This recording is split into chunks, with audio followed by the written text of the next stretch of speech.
So here it is. The 2019 NBA playoffs are finally upon us, and the Louisville Badgers are on the outside looking in, but realistically, I mean, that was our goal, right? That was exactly how we wanted it to happen. So it is all right with us. Welcome back, you guys, to the Louisville Badgers, and I wanted to make this episode here today so that we could get the playoffs out of the way. I didn't really have time to fit it in the last episode, and I didn't want it to interfere with our off-season episode. So I figured this was the perfect time to give it its own episode. We will have time now to at least go through this playoff race. But as you guys can see, we got the playoff tree in front of us here. If you missed it from the last episode, in the first round in the West, we got the number 1 seeded Houston Rockets going up against the number 8 seed New Orleans Pelicans. The number 4 Denver Nuggets going up against the number 5 seed Minnesota Timberwolves. The number 3 seed Oklahoma City Thunder going up against the number 6 seed Los Angeles Lakers. And then the number 2 seed Golden State Warriors going up against the number 7 seed Los Angeles Clippers. And we happen to know already that Golden State will at least be playing this first round, or part of this first round, and maybe even beyond that, without Kevin Durant. So we'll have to keep a close eye on that situation as we go through these playoffs. And then in the East, we got possibly the new beasts of the East, the Philadelphia 76ers, 1 seed going up against the Brooklyn Nets, the 8 seed. Then the 4-seeded Milwaukee Bucks going up against the 5-seeded Miami Heat. The 3rd seed Toronto Raptors going up against the 6th seed Washington Wizards. And then the 2 seed Boston Celtics going up against the new look Detroit Pistons at the 7 seed. And I say new look Pistons because they've got Mike Conley now. So like I said last episode, that could be a team to watch out for. Me personally, if I was a betting man, I would say that my money's on Golden State to probably three-peat, even though they're not going to have Kevin Durant for the first part of this playoff run. I still like them, even without him, to make it deep enough so that when they get him back, it should just be smooth sailing from there.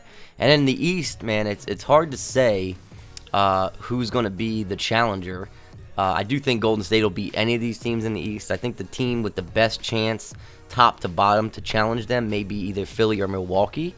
You know, as good as Toronto and Boston are, I don't know that they have what it really takes to, you know, go 7 games with the Golden State Warriors. And I don't even know if Philly does, honestly, but they might have the best chance. But I would think it would come down to either the Sixers or the Bucks. And who knows, it could end up going totally different than I expect. Now, before we dive into this thing head first, I do want to take a real quick look at the injury report for the playoff teams, just to see if there's any more injuries that we need to, you know, kind of follow as we go through these playoffs, to see if there's any big name players out of the playoffs, or at least part of the playoffs. So let's take a look at that. So we'll start at the top with the Sixers. Butler, day-to-day, not a big deal. It's just a sprained finger. We're not in the playoff. Bucks, Mirotic, bruised right shoulder for a couple of weeks. Shouldn't affect them too much. Bulls aren't in it. Celtics, Daniel Tice is out. He'll be out presumably for the entire playoffs. Jaylen Brown for a couple of weeks with a broken nose. Okay, so that, you know, that could have some effect. Gordon Hayward, he had a bruised right hip, but it looks like he is on the comeback. He's day-to-day at the moment, so he might be back in the first or second game of the series, honestly. Then we've got the Clippers with no injuries. Let's see, who else? Let's see, Magic with no injury. I'm sorry, the Lakers with nobody injured. The Nets, Karis LeVert. 1 to 2 weeks with a left arm hairline fracture. Jared Allen, 1 to 2 weeks with a sprained left toe. Dinwiddie with a pinched left elbow nerve, so he's day-to-day. Denver with nobody injured. They're in the playoffs. New Orleans, nobody injured. Pistons, nobody injured. The Raptors, Tony Allen, not a big deal. But this is the big one right here, man. This is the one to look out for. It doesn't seem like anybody else has injuries that are really going to affect the team the way that the Rockets do, without having Harden or Capella for multiple weeks. So we'll have to definitely keep an eye on that. Diallo for the Thunder, not a big deal. And Durant, yeah. So yeah, it looks like the Warriors and the Rockets are the two teams that have injuries that we're going to have to keep a close eye on as we go through these playoffs.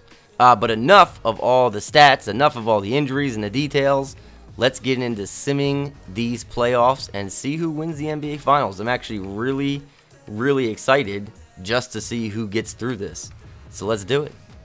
All right, buckle up, you guys, because this is going to be an interesting playoff run here.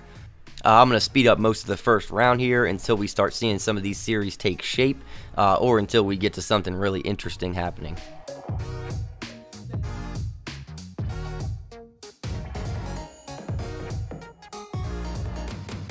And the Pelicans with the upset in the first round, take it. Wow. So not having James Harden, man, I'll tell you what, that shows just how valuable Harden is to that ball club.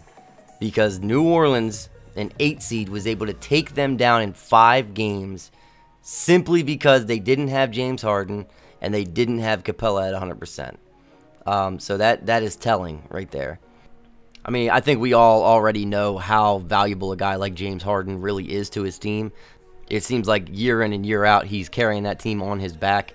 And it's hard to expect, you know, an aging Chris Paul to carry that team, you know, through a playoff series, especially because, you know, a prime Chris Paul along with a prime Blake Griffin could not bring the Los Angeles Clippers through a playoff series for the most part. You know, they were losing playoff series left and right, you know, whenever they would make the playoffs, which was most years when them two guys were there. So, you know, it's tough to expect, you know, the aging veteran to, you know, try to put the team on his back without Harden there. But we're going to continue to speed on through the semifinals until we get through to the Eastern and Western Conference Finals and hopefully see some pretty interesting things happening once we get there.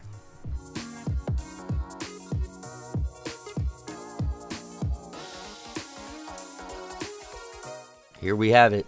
Let's see if Philadelphia can complete this run and get to the finals, as I kind of suspected that they might. I said it earlier in the year. I said this team has a chance to go really deep. Let's see what they do, and Boston wins that one. All right, so Boston takes Game 5. It's not over yet. It is certainly not over yet. Let's see what happens in Game 6. Oh, my goodness. It's going to be a Game 7. It's going to be a Game 7. All right, we're going to simcast this one. We have got to simcast this one, guys. I am just too eager to see what happens here. So Philly up early here. It's a close game throughout, though. Looks like it was pretty close at halftime. Philadelphia pulling away just a bit here. They got a 10-point lead, and then Philly still a 10-point lead. Boston closing the gap a little bit. Ooh, they closed it pretty big there. It was down to like a 2-point. Oh, it's tied. Oh. And Philadelphia is... Wow, man, this is a good game. Oh, and they won it by 5. Wow. So they advance. They advance at home. That had to be a good one, man. That had to be a really good one there. They advance on their home court. The celebration is on. Jimmy Butler putting up 36 and 5. Ben Simmons with the double-double, putting up 24, 11, 3 steals and a block. JJ Redick coming up big. Embiid. Embiid didn't do much, but guess what? He didn't really need to. He didn't really need to. He's got a lot of firepower in this team. So Embiid can have an off night, and the Sixers can still do very, very, very well. So here it is. Here it is. Golden State against Philadelphia for the finals. We will simulate until we get to an elimination game. 76ers take game 1. Oh my. They take game 1. So the Philadelphia 76ers take game 1. They beat the Warriors 108-106. Man, what a game. What a game. 2-point game when it came down to it. Here we go. Alright, so it's tied up now. So the Warriors won game 2, 117 to 109. Looks like on the shoulders of Cousins and Durant.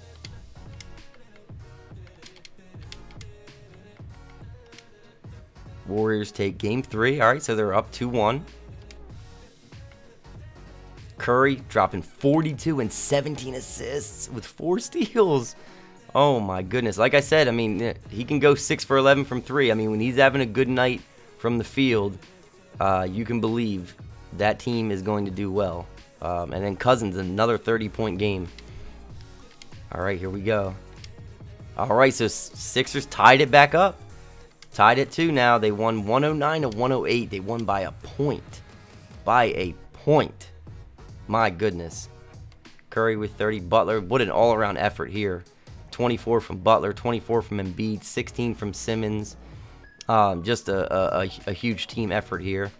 And this is a good matchup, man. I mean, both of these teams have ridiculous starting lineups from top to bottom. So it's a good matchup. It really is. All right, this is a big one, man. Game 5. And the Golden State Warriors take game 5, so you know what that means. They win 117 to 114, so the next game will be an elimination game.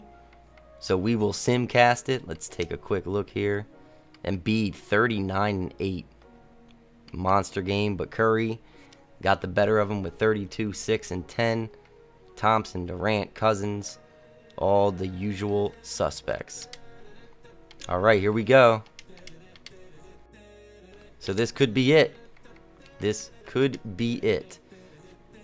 The Warriors can hoist up that trophy on their home floor if they can take this game 6 here against the Philadelphia 76ers. A really, really tough team, but let's see what happens. Okay, pretty close game to start out. Actually, the Warriors are actually kind of pulling away a little bit here. They've already gotten a double-digit lead up. Sixers trying to make it kind of interesting to end the first quarter, and they do. Close that gap a lot. And now it's starting to get really interesting. Tied up. Sixers had a lead there for a split second. The Warriors said, Speed it up just a little bit. Oh, and now 15-point game early on in the fourth quarter. And it looks like they've iced this one. Oh, yeah. This one is all but over. So the Warriors will be the 2019 NBA champions. Took the game by 21. Klay Thompson with 35 points. He was 8 of 11 from 3. And just showing up huge like he always does. Draymond with 19 points, 7 boards, 8 assists. So not a bad game from him. Durant just kind of sat back and watched the other superstars take it home for him. So, great series though, man. Really good series.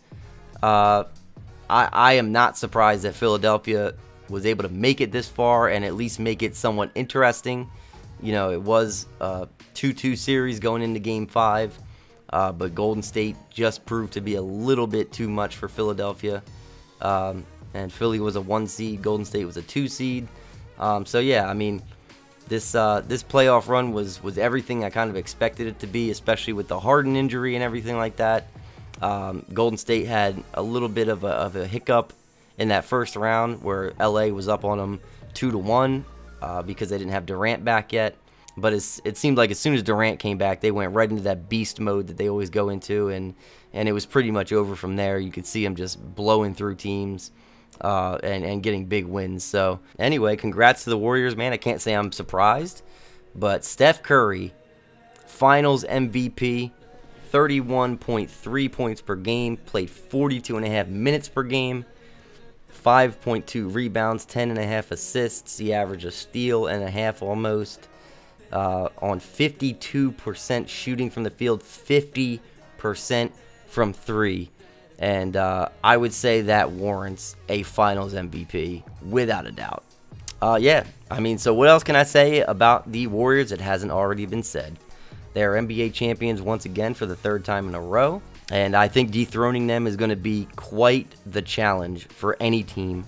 The best chance that most of us will have is if Durant leaves there, and maybe even one of their other stars. I mean, if Durant and Clay both leave, that I would think would be enough to say, all right, there's quite a few other teams around the league that could really contend to this point. I think it would change the whole landscape of not only the Western Conference, but the entire NBA. Which is precisely why I am so excited to get to the offseason, to see how these things play out, see whether Durant comes back to the Warriors, to see whether Clay goes back to the Warriors, and also, like I said before, I still need you guys' feedback on what you guys think we should do with some of these situations. Should we manipulate some of these things to maybe push them in certain directions to keep it as realistic as possible?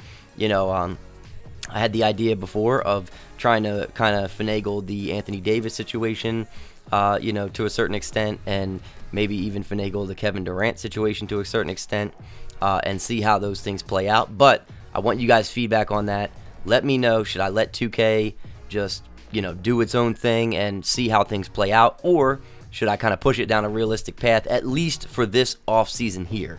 Moving past this offseason, we won't continue to finagle things because we don't know really what the storylines would be beyond the 2020 season anyway. We only know the storylines that are developing right now, and those storylines are, a lot of people think Kevin Durant and Kyrie Irving are going to end up on a team somewhere, maybe the Knicks. And a lot of people, most people know that Anthony Davis is not going to end up back in a Pelicans uniform next season. So you guys let me know what you think. Again, like I said, I mean, it would only be for this offseason that I would really kind of steer things in a realistic direction. And then after that, I would kind of let 2K take over and do its thing for the following seasons. So yeah, let me know what you guys think about that. As always, you guys know that I'm going to take any advice that you give me and, put it in motion. So give me your feedback. Give me all your feedback. I need to hear it so that I know what you guys want to see. But in next episode, we're going to dive right into the off season, and I can't wait. I'm so excited for it. I'm glad we're now through the playoffs and everything, so now we can just dive headfirst right into this off season. And it's going to be cool, man. It's going to be really cool. We got our prospects set up. We got our draft class ready. The next big event for us is going to be that draft lottery and seeing where we end up picking in that first round. Hopefully, it'll be, I'm hoping it'll be one of the first 2 picks, hopefully. But, I'll take top 3, top 4. And who knows, maybe we trade down, maybe we trade up. It all really depends on how things play out. But I have a few other ideas of things that I might want to have us do, as part of that draft as well with our second round pick. Maybe move up a few spots with that as well and get into the late first round. But we will talk about all of that stuff plus a whole lot more in the off-season episode that's coming up next. I'm hoping you guys will stop by and watch it and experience it all with me. But until then, I will see you guys next time.